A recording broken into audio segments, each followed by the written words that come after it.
Siempre se habían vivido como una vergüenza.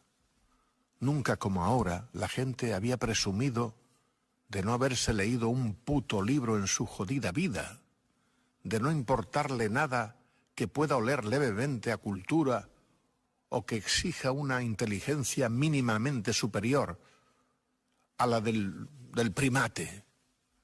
Los analfabetos de hoy son los peores porque, en la mayoría de los casos, han tenido acceso a la educación. Saben leer y escribir, pero no ejercen. Cada día son más y cada día el mercado los cuida más y piensa más en ellos. La televisión cada vez se hace más a su medida. Las parrillas de los distintos canales compiten en ofrecer programas pensados para una gente que no lee, que no entiende, que no pasa de la cultura, que quiere que la diviertan o que la distraigan, aunque sea con los crímenes más brutales o con los más sucios trapos de portera. El mundo entero se está creando a la medida de esta nueva mayoría, amigos. Todo es superficial, frívolo, elemental, primario, para que ellos puedan entenderlo y digerirlo. Esos son socialmente la nueva clase dominante, aunque siempre será la clase dominada, precisamente por su analfabetismo y su incultura, la que impone su falta de gusto y sus morbosas reglas. Y así nos va a los que no nos conformamos con tan poco, a los que aspiramos a un poco más de profundidad, un poquito más, hombre, un poquito más, joder.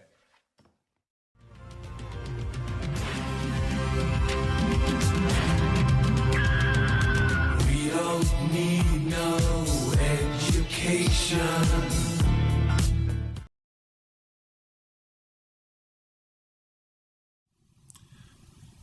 Well, we can ask ourselves what the purpose of an educational system is. And of course, there are sharp differences on this matter. There's the traditional an interpretation that comes from the Enlightenment, which holds that the highest goal in life is to inquire and create, to search the riches of the past, try to internalize the parts of them that are significant to you, carry that quest for understanding further in your own way. Purpose of education, from that point of view, is just to help people determine how to learn on their own. It's you, the learner, who is going to achieve in the course of education, and it's really up to you what you'll master, where you'll go, how you'll use it, how you'll go on to produce something new and exciting for yourself, maybe for others. That's one concept of education. The other concept is essentially indoctrination. People have the idea that from childhood, young people have to be placed into a framework in which they'll follow orders, accept existing frameworks, not challenge, and so on. And this is often quite explicit. So, for example, after the activism of the 1960s, there was great concern across much of the educated spectrum that young people were just getting too free and independent, that the country was becoming too democratic, and so on. And in fact, there's an important study on what's called the crisis of democracy, too much democracy, arguing that claiming that there are certain institutions responsible for the indoctrination of the young. It's their phrase, and they're not doing their job properly. That's schools, universities, churches. We have to change them so that they carry out the job of indoctrination and control more effectively. That's actually coming from the liberal internationalist end of the spectrum of educated opinion. And in fact, since that time, there have been many measures taken to try to turn the educational system towards more control, more indoctrination, more vocational training, imposing a debt which traps students, young people, into a life of conformity and so on. That's the exact opposite of the what I refer to as that traditionally comes out of the Enlightenment. And there's a constant struggle between those. In the colleges, in the schools, do you train for passing tests, or do you train for creative inquiry, pursuing interests that are aroused by material that's presented and that you want to pursue either on your own or in cooperation with others? And this goes all the way through up to graduate school and research. Just two different ways of looking at the world. When you get to a research institution like the one we're now in, at the graduate level, it essentially follows the Enlightenment tradition. In fact, science couldn't progress unless it was based on inculcation of the urge to challenge, to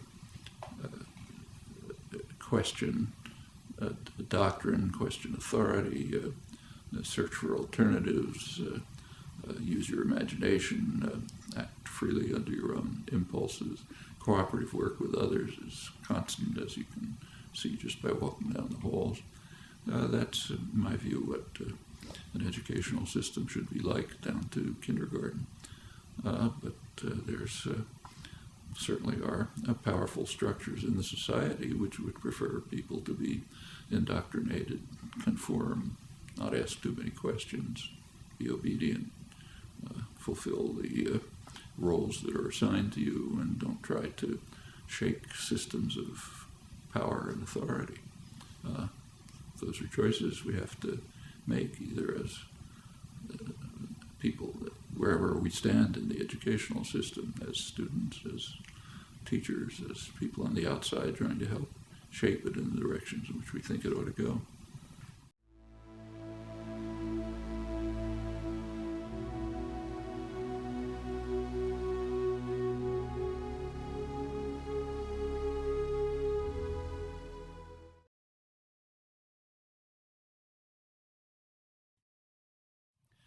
Well, there certainly has been a very substantial growth in new technology of communication, information, access, interchange. It's surely a major change in the nature of the culture and society.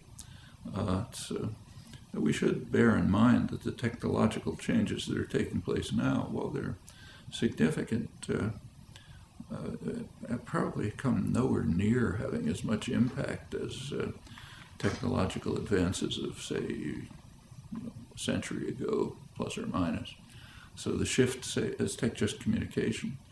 The shift from a typewriter to a computer, or a telephone to the email is significant, but it doesn't begin to compare with the shift from a sailing vessel to a telegraph. I mean, the time that cut down in communication between, say, England and the United States was extraordinary as compared with the changes taking place now. And the same is true of other kinds of technology, like just introduction of, say, plumbing. Widespread plumbing in the cities had a huge effect on health, much more than the discovery of antibiotics. So the changes are real and significant, but we should recognize that others have taken place, which in many ways were more dramatic. As far as the technology itself and education is concerned, technology is basically neutral. It's kind of like a hammer. I mean, the hammer doesn't care whether you use it to build a house, or whether a torturer uses it to crush somebody's skull. Hammer can do either. Same with the modern technology, say the internet and so on. The internet is extremely valuable if you know what you're looking for. I mean, I use it all the time for research. I'm sure everyone does. If you know the kind of what you're looking for, you have a kind of a framework of understanding which directs you to particular things, lets you sideline lots of others, then this can be a very valuable tool. Of course, you always have to be willing to ask, is my framework the right one? Maybe I ought to modify it. Maybe if there's something I look at that questions it, I should rethink how I'm looking at things. But you can't pursue any kind of inquiry without a pretty relatively clear framework that's directing your search and helping you choose what's significant and what isn't, what can be put aside, what ought to be pursued, what ought to be challenged, what ought to be developed, and so on. I mean, you can't expect somebody to become a biologist, say, by giving them access to the Harvard University biology library and say, just look through it. That'll give them nothing. And the internet is the same, except magnified enormously. If you don't understand, know what you're looking for, if you don't have some kind of a conception of what matters, always, of course, with the proviso that you're willing to question it if it seems to be going in the wrong direction. If you don't have that, exploring the internet is just picking out random factoids that don't mean anything. So behind any significant use of contemporary technology, the internet, communication systems, graphics, whatever it may be, unless behind it is some well-constructed, directive, conceptual apparatus, it is very unlikely to be helpful. It may turn out to be harmful. For example, a random exploration through the internet turns out to be a cult generator. You pick up a factoid here and a factoid there, and somebody else reinforces it, and all of a sudden you have some crazed picture which has some factual basis but nothing to do with the world. You have to know how to evaluate, interpret, and understand. I mean, say biology again, the person who wins the Nobel Prize in biology is not the person who read the most journal articles and took most notes on them. It's the person who knew what to look for. And cultivating that capacity to seek what's significant, always willing to question whether you're on the right track. That's what education is going to be about, whether it's using computers and the internet or pencil and paper and books.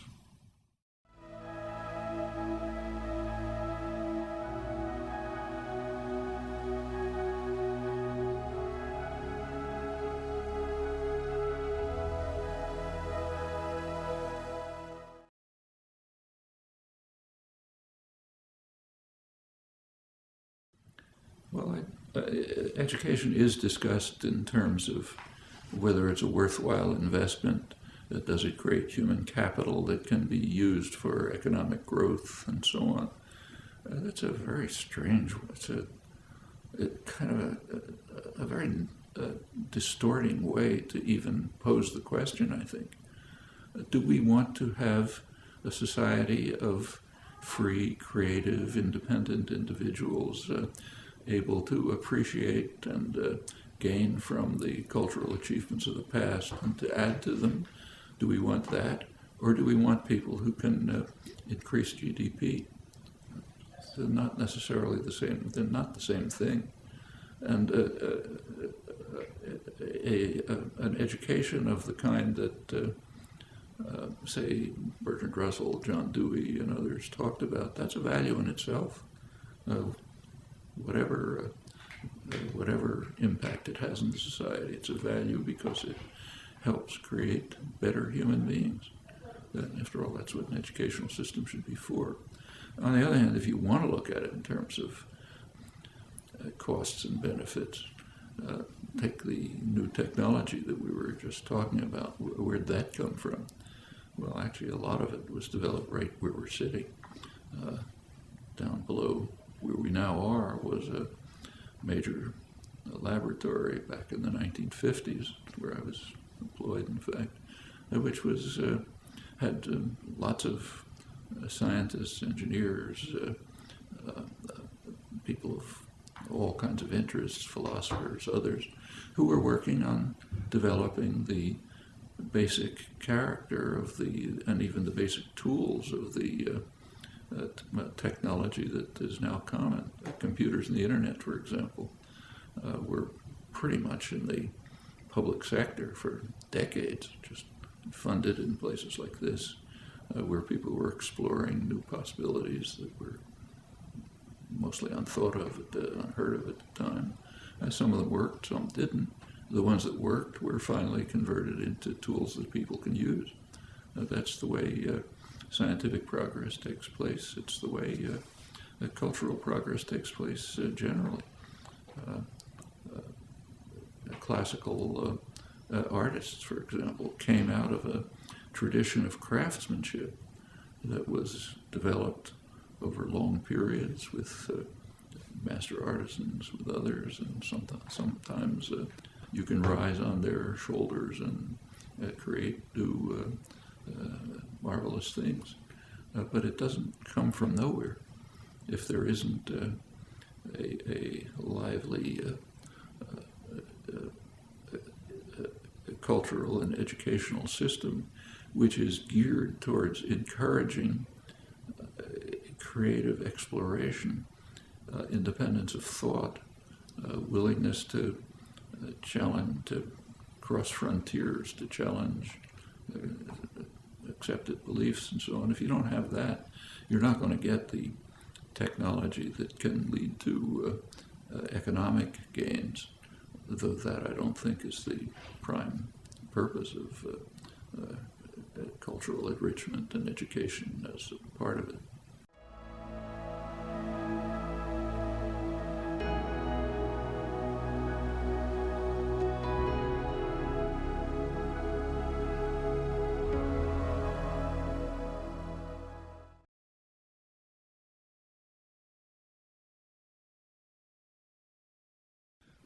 There is, in the recent period particularly, an increasing shaping of education from the early ages towards passing examinations. That can be, taking tests can be of some use, both for the person who's taking the test, see what I know and where I am, what I've achieved, what I haven't, for instructors, what should be changed and improved in developing the course of instruction. But beyond that, they don't really tell you very much. I mean, I know for many, many years I've been on admissions committees for entry into an advanced graduate program, maybe one of the most advanced anywhere. And we, of course, pay some attention to test results, but really not too much. I mean, a person can do magnificently on every test and understand very little. I mean, all of us who've been through schools and colleges and universities are very familiar with this. You can be assigned, you can be in some, say, course that you have no interest in, and there's a demand that you pass a test, and you can study hard for the test, and you can ace it, to use the idiom, and do fine. And a couple of weeks later, you forgot what the topic was. I'm sure we've all had that experience. I know I have. It can be a useful device if it contributes to the constructive purposes of education. If it's just a set of hurdles you have to cross, it can turn out to be not only meaningless, but it can divert you away from things you ought to be doing. Actually, I see this regularly when I talk to teachers. Just give you one experience from a couple of weeks ago, but there's plenty like it. I happened to be talking to a group which included many school teachers. One of them was a 6th grade teacher, teaches kids, I guess, 10 or 11 or 11 or 12, something like that. She came up to me afterwards, and I'd been talking about these things, and she told me that of an experience that she had just had in her class. After one of the classes, a little girl came up to her and said she was really interested in something that came up, and she asked how she could the teacher give her some ideas about how to look into it further. And the teacher was compelled to tell her, I'm sorry, but you can't do that. You have to study to pass this national exam that's coming. That's going to determine your future. The teacher didn't say it, but it's going to determine my future, like whether I am rehired and so on. The system is geared to getting the children to pass hurdles, but not to learn and understand and explore. Now, that child would have been better off if she had been allowed to explore what she was interested in, and maybe not do so well in the test about things she wasn't interested in. And they'll come along when they fit into her interests and concerns. And so a test, I don't say that tests should be eliminated. They can be a useful educational tool, but ancillary, something that's just helping improve for ourselves, for instructors and others, what we're doing, and tell us where we ought to be moving. But they don't even, passing tests doesn't begin to compare with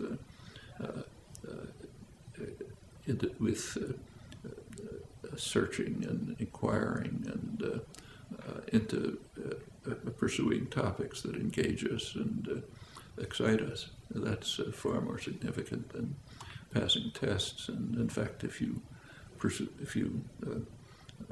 that's the kind of educational career that you're given the opportunity to pursue, you'll remember what you discovered.